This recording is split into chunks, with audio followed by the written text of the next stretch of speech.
অনুভব আর সুদেবের মধ্যে লেগে গেল তুমুল ঝামেলা লাজুকে নিয়ে। হ্যাঁ বন্ধুরা, এমনটাই দেখতে পাবেন আপনারা কোণে দেখা আলোর নতুন প্রোমোতে।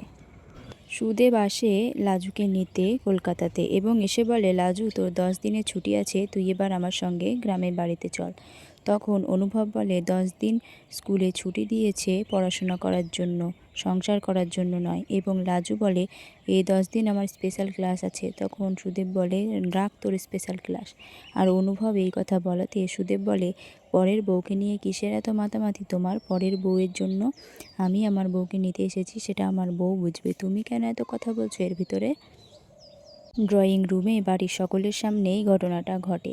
অমনি সুদেবের এই কথা শুনে অনুভব দৌড়ে গিয়ে সুদেবের কলার ধরে সুদেবকে মারতে যায়, আর লাজু সেটা ছাড়ানোর চেষ্টা করে।